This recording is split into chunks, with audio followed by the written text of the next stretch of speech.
Oh, yeah, sure. I'll try to esoterically take a metaphysics stab at it. Obviously, I'm probably not good enough with machine learning and quantum computing in that form, but I do some good A1 work. Whether it be my button, a 2 minute button series, or whether it be a backlog on the YouTube clone page that I picked up from somebody. That's supersymmetry. But when you want to wholesale the total index about things like the age of the universe or more grains of sand or a computation limit, then you need a problem at that scale.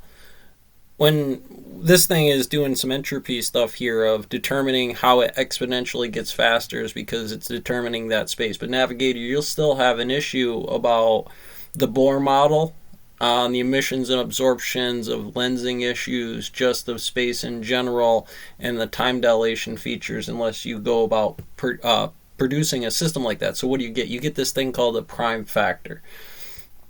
So if we come back over to here just to melt this all down, what is a prime factor? Well, let's say I only could ever read out the print of an Arduino on this chip.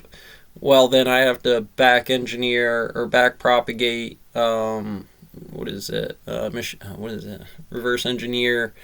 What the prime? There's a password here. There's an email address there. Those become prime numbers, and then in the position of each of the letters, you change the qubit.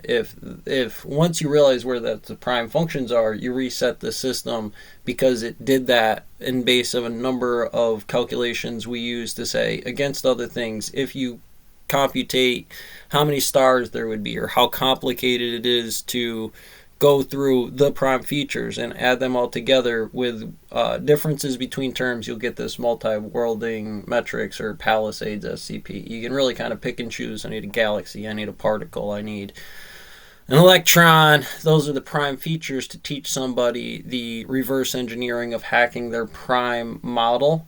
And their prime model is going to have difference in terms because I have time topology to consideration, and that hasn't necessarily expanded through that protracted map system yet. So I do need something that can handle some of those things, but we already have a CAD. We already have Unity. We can put more of the processors to it, and that's why, some of the natures of the quantum computing being the percentages of pushing it through the particle slit experiment. Let's see here. See if I can get to it. That part, no. No. Oh, there she was. There's your Bohr 4 you're looking for. But you can see how there's up and down nature of it. What is up is a number to binary. What is up to us is a percentage. You're not going to, millimeters and inches is the same calculation, and they correlate that Bohr 4. Which one is pinging right now is like putting in 5% and not having a computer make that prime function valuable. This times this is how you get something that's not prime. But only this and this will correlate to a prime number, and that is an if function.